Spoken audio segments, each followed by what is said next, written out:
Hello बच्चों, तो कैसे हो आप सभी। आज 10th क्लास का इलेक्ट्रिसिटी चैप्टर स्टार्ट करेंगे। उसके न्यूमेरिकल्स के लिए जो फॉर्मूलेज होते हैं ना वो देखेंगे। बेसिकली बच्चों को बहुत ज्यादा प्रॉब्लम आती है न्यूमेरिकल्स को लेकर। सर न्यूमेरिकल्स नहीं हो रही। मेरे पास ऑफलाइन क्लासेस में बहुत सारे बच्चे बोले सर 12th चैप्टर के न्यूमेरिकल्स बता दो, कैसे होंगे कैसे होंगे। बेसिकली आज उसके सारे फॉर्मूलेज देखेंगे, जिससे क्या होगा हम उसके न्यूमेरिकल्स अच्छे से कर पाएंगे। तो चलिए शुरू करते हैं। हम सबसे पहले एक फॉर्मूला लेते हैं अपना, बिल्कुल बेसिक से स्टार्ट करेंगे, चार्ज से। कहां से करेंगे स्टार्ट? चार्ज से। अगर मैं चार्ज की बात करूं तो चार्ज का सिंबल होता है मेरा Q। चार्ज का सिंबल होता है मेरा Q और चार्ज का मेरा फॉर्मूला होगा मेरा Ne। चार्ज का फॉर्मूला मेरा क्या होगा? मैं यहां पे एक तरफ ना सारी चीजें लिखता चलूंगा, उनके सिंबल और उनकी SI यूनिट। ठीक है, तो यहां पे लिखेंगे चार्ज और चार्ज का सिंबल होगा मेरा Q और उसकी SI यूनिट होगी मेरी कूलम। तो यहां पे मैं बात करूं तो चार्ज का फॉर्मूला मेरा क्या होगा? Q equal to Ne। N means number और यहां पे इलेक्ट्रॉन्स, तो मतलब नंबर ऑफ इलेक्ट्रॉन्स की मल्टीप्लाई। अगर मैं जितने नंबर्स मेरे को इलेक्ट्रॉन्स के दे रखे, मान लीजिए 5 इलेक्ट्रॉन दे रखे हैं, 6 दे रखे हैं, 7 दे रखे हैं, 10 दे रखे हैं, जितने भी नंबर ऑफ इलेक्ट्रॉन्स दे रखे हैं उसकी मल्टीप्लाई इलेक्ट्रॉन्स के जितना चार्ज होता है इलेक्ट्रॉन के ऊपर, जितना चार्ज होता है उससे मल्टीप्लाई कर दो तो मेरा क्या आ जाएगा? वहां पे चार्ज आ जाएगा। तो ये होगा मेरा फर्स्ट फॉर्मूला। इसके बाद में अगर बात करूं करंट की, बात करूंगा करंट का सिंबल होता है, पहले यहां पे लेंगे करंट का सिंबल होगा मेरा I। करंट का मेरा क्या सिंबल होगा? I। तो बेसिकली मैं बात करूं करंट होता क्या है? करंट होता है चार्ज पर यूनिट टाइम, मतलब एक सेकंड में या फिर टाइम के अकॉर्डिंग, मतलब जो हमारा चार्ज कितना ट्रेवल कर रहा है विद रिस्पेक्ट टू टाइम, मतलब चार्ज ट्रेवल कर रहा है विद रिस्पेक्ट टू टाइम, हमारा क्या होगा? करंट। तो मैं बात करूं करंट की, क्या होगा? Current is equal to charge travel with respect to time. Charge travel with respect to time.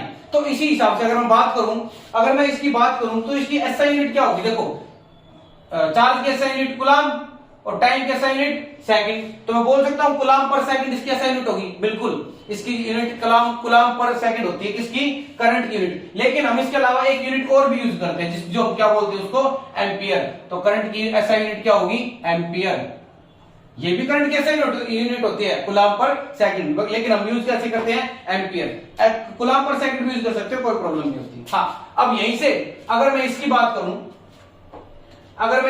करूं तो यहां से मेरे पास एक नया फॉर्मूला एक चार्ज का एक फॉर्मूला और बन के आ सकता है। चार्ज निकालने में क्या कर सकता हूं? इस T को उस तरफ ले जाता हूं, ये क्या बन जाएगा? Q is equal to I into T. तो मेरे पास एक चार्ज का एक फॉर्मूला और बन गया कि Q is equal to I into T. वहां पे मेरे पास चार्ज का एक फॉर्मूला था, charge equal to number of electrons, और यहाँ पे क्या था? Charge equal to I into T, मतलब करंट कितना है और उसका टाइम, कितने टाइम के लिए, वो मेरा क्या हो जाएगा? वहां पे चार्ज हो जाएगा। आगे हाँ, टाइम का सिंबल होगा मेरे पास T और उसकी SI यूनिट होगी मेरे पास सेकंड। इसको राइट डाउन करते हैं, इससे साथ साथ चलते रहेंगे। अब उसके बाद बात करेंगे पोटेंशियल डिफरेंस की। पोटेंशियल डिफरेंस का सिंबल होता है V का हमारा फॉर्मूला होता है पोटेंशियल डिफरेंस का, V is equal to W by Q। V is equal to W by Q।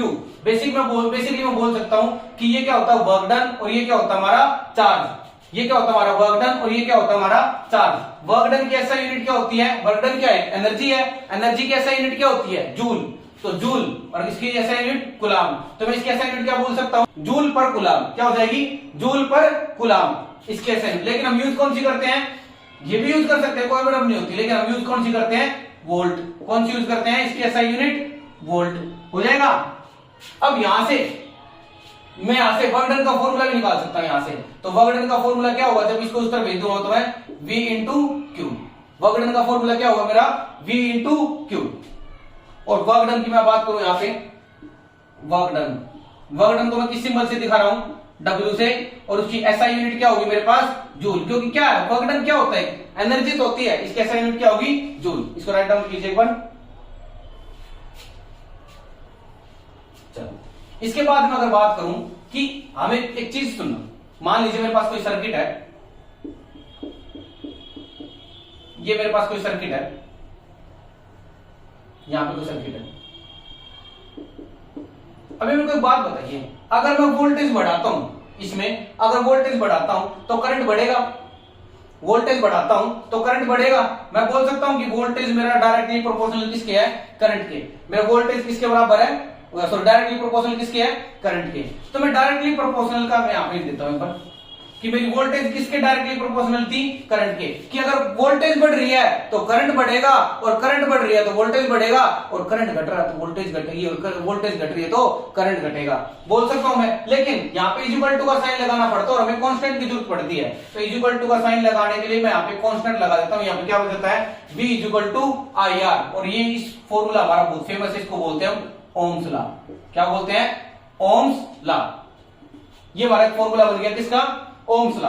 अब मैं यहीं से रेजिस्टेंस का भी फॉर्मूला बना सकता हूं। इस आई को नीचे ले आए, क्या बन जाएगा, V divide by I, resistance. और हाँ, रेजिस्टेंस के नया वर्ड आया, रेजिस्टेंस यूज करते हैं, रेजिस्टेंस। सिंबल क्या लिखते हैं यहाँ पे, R, और यूनिट क्या होती है इसकी, ओम। ओम यूनिट क्या होगी इसकी, ओम। इसको राइट डाउन कीजिए एक बार। अब मान लीजिए मेरे पास एक सर्किट है, मेरे पास एक सर्किट है, उसमें क्या होगा, मेरे को रेजिस्टेंस ना एक बार ऐसे दे दिया, ये कुछ मेरे को रेजिस्टेंस दे रखी, मान लीजिए R1, ये R2 और ये R3, और एक बार मेरे को रेजिस्टेंस हुआ ऐसे भी, ये पहले इसकी बात करेंगे। इस रेजिस्टेंस को मैं बोलता हूं रेजिस्टेंस इन सीरीज, ऐसे शो करते हैं, रेजिस्टेंस इन सीरीज। इन सब का रेजिस्टेंस कैसे निकाला जाएगा, R1 plus R2 plus R3 plus जितने भी रेजिस्टेंस मेरे पास होंगे वो इसमें जोड़ देंगे। ये रेजिस्टेंस इन सीरीज में, अगर रेजिस्टेंस सीरीज में होगा तो उसका टोटल रेजिस्टेंस काउंट करने का फॉर्मूला होता है हमारे पास। अगर मैं इसी को इस तरीके से जोड़ दूं, इसी को अगर ये मेरे पास ऐसे कुछ होता,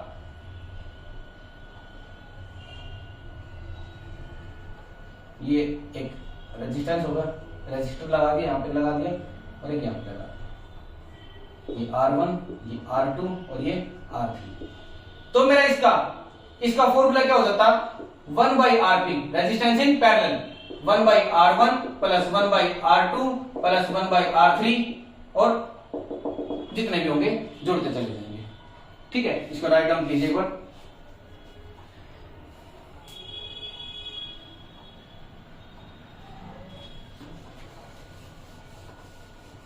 अब इसके बाद मेरा फॉर्मूला आता है हीट का। हीट का क्या, किससे शो करता हूं, H से। हीट को किससे शो करूंगा, H से। मेरा फॉर्मूला क्या होगा, H is equal to VIT। H is equal to क्या होगा, VIT। बेसिकली देखो, ये किसके वोल्टेज और ये करंट इसके प्रोपोर्शनल होगा, डायरेक्टली प्रोपोर्शनल होगा। वोल्टेज बढ़ेगी, देखो वोल्टेज बढ़ेगी, करंट बढ़ेगा, और एक टाइम के लिए बढ़ेगा तो हीटिंग इफेक्ट आएगा। ठीक है, ये मेरा फॉर्मूला बन गया। अब यहाँ पे एक बात की, देखो सुनो, मेरा जो हीटिंग इफेक्ट है, मैं मान लो हीट बात करूंगा, किसके बराबर है, वोल्टेज के इंटू करंट के और टाइम की, इन तीनों के प्रोडक्ट के बराबर है। क्या मैं यहाँ पे V की जगह, देखो मैंने अभी थोड़ी देर पहले फॉर्मूला कर था, V is equal to I R, अभी अभी किया था, V is equal to I R, यहाँ पे लिख देता हूं मैं, दोबारा देख लीजिए। अभी अभी मैंने ओम्स लॉ किया था कि V is equal to I R. ठीक है, तो एक बात सुनिए, क्या V की जगह मैं आई आर रख सकता हूं, क्या V की जगह मैं आई आर रख सकता हूं, यहाँ पे V की जगह आई आर रखेंगे। H is equal to V की जगह मैंने क्या रखा, आई आर, और ये आई था, और ये क्या हो गया T। अब सुनिए, H is equal to I into I square R T. तो एक फॉर्मूला मेरे पास ये हो गया, एक फॉर्मूला मेरे पास ये हो गया। अब आप एक चीज सोच रहे हो यहाँ पे, किस तरह बात बताइए कि I is equal to V by R भी तो होता, अगर मैं इसको चेंज कर दूं तो क्या यहाँ पे I की जगह में वी बाई आर रख सकता हूँ, बिल्कुल रख सकते हैं, रखो। यहाँ पे इसकी मैं बात करूं, H is equal to V I T था, यहाँ I की जगह वी बाई आर रखते हैं, H is equal to I V, और I की जगह क्या रखा, V बाई आर और T। यहां से मेरा फॉर्मूला बन जाएगा H is equal to V square, H is equal to V square T by R. यहां से मेरा किसका फॉर्मूला बन जाएगा, ये हीट का, H is equal to V square T by are. ठीक है, चल अब चलते हैं आगे, H is equal to V by R, और ये होगा वी स्क्वेयर। ठीक है, ठीक, चलिए अब चलते हैं आगे। अब बात करते हैं पावर की। पावर की किसकी, पावर की, पावर किससे दिखाऊंगा, P से, और एटॉमिक, सॉरी क्या बोलते इसको, SI unit, sorry SI unit क्या होगी मेरी, वोल्ट। SI यूनिट क्या होगी, वोल्ट। चलो अब पावर, मेरी पावर किसके बराबर होगी, पावर होता मेरा work done per unit time, work done per unit time क्या होगा, power is equal to work done per unit time. और एक और होता है पावर इज इक्वल टू, देखो वर्क डन क्या होती है, एनर्जी, क्या बोल सकता हूं, energy by time, work done ही तो एनर्जी होती है, वर्क डन ही तो एनर्जी होती है। अगर इसकी मैं एसआई यूनिट की बात करूं तो क्या होगी, वर्क डन क्या होगा जूल और टाइम क्या होगा सेकंड, तो मैं बोल सकता हूं जूल बाय सेकंड, जूल पर सेकंड, सॉरी जूल पर सेकंड। मेरी एसआई यूनिट क्या होगी इसकी, जूल पर सेकंड। और इस जूल पर सेकंड को मैं और क्या लिखता हूं, वाट, क्या लिखता हूं, वाट, क्या लिखता हूं, वाट। चलिए चलिए एक, ठीक है। अब मैं एक बात यहां से एनर्जी निकालने के लिए, वर्क डन निकालने के लिए, क्या मैं इसको उस तरफ भी ले जा सकता हूं, P इंटू टी। एक मेरे पास ये फॉर्मूला भी बन जाएगा, एक मेरे पास यहां पे भी एक फॉर्मूला बन जाएगा। अब मैं क्या करता हूं कि मेरा जो P होता है ना, P मेरे वोल्टेज और इसके बराबर भी होता है, P is equal to V I, किसके बराबर होता है, P is equal to V I. अब मैं क्या करता हूं, देखो मैंने वही फिर से formula, P is equal to I R होता है मेरा, और I is equal to V by R भी होता है, ठीक है, और R is equal to V by I भी होता है। चलो अब मैं क्या करता हूं, P is equal to V की जगह आई आर रख देते हैं, V की जगह आई आर रख देते हैं, आई आर और आई, ये क्या हो जाएगा, P is equal to I square R, एक फॉर्मूला मिले, ये हो गया। ऐसे ऐसे फॉर्मूले ड्राइव कर रहे हैं हम, फॉर्मूले ड्राइव कर रहे हैं ऐसे, ठीक है। अब मैं क्या करता हूं, मेरा बेसिकली ये फॉर्मूला था, P इज इक्वल टू, यहां बनाते हैं, P is equal to V I था। अब मैं क्या करूं, यहां पे V की जगह आई आर रखा मैंने, अब I की जगह V बाई आर रखेंगे, P is equal to V, V की जगह वी आर, V बाई आर, V बाई आर, ये क्या हो जाएगा, P is equal to V square by आर, तो P is equal to V square by are, ठीक है। अब ऐसे आप चाहो तो ये और भी ड्राइव कर सकते हो यहां से, ठीक है, इसका भी मतलब R की जगह यहां पे रख सकते हैं, उसको निकाल सकते हो, ठीक है। चलो अब आते हैं आगे, P is equal to I square R, ठीक है, ठीक है। अब एक चीज और देखना,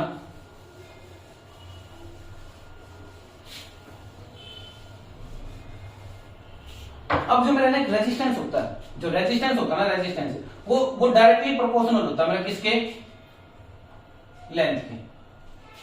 रेजिस्टेंस मेरा किसके प्रोपोर्शनल होता है, डायरेक्टली लेंथ के। अगर किसी भी मटेरियल की लेंथ बढ़ेगी तो उसकी रेजिस्टेंस बढ़ेगी, अगर किसी भी मटेरियल की लेंथ घटेगी तो उसकी रेजिस्टेंस घटेगी। दोबारा सुनना, अगर किसी मटेरियल की रेजिस्टेंस घट रही है तो उसकी किसी मटेरियल की लेंथ घट रही है तो उसकी रेजिस्टेंस भी घटेगी, और किसी भी मटेरियल की लेंथ बढ़ रही है तो उसकी रेजिस्टेंस भी बढ़ेगी। तो बेसिकली बोल सकता हूं R is directly proportional to L, और R is inversely proportional to area of cross section. अगर मैं इसको दिखाना चाहूं तो मैं ऐसे बताऊं, मान लीजिए कोई मेरी ये वायर है, एक ये वायर में और एक इस वायर में, अगर मान लीजिए दोनों का एरिया बराबर ले लूं, इसकी रेजिस्टिविटी अगर ये छोटी थी, इसकी रेजिस्टिविटी कम, इसकी रेजिस्टेंस कम मिलेगी और इसकी रेजिस्टेंस ज्यादा मिलेगी लेंथ बढ़ जाने से। और अगर मैं इसमें बात करूं,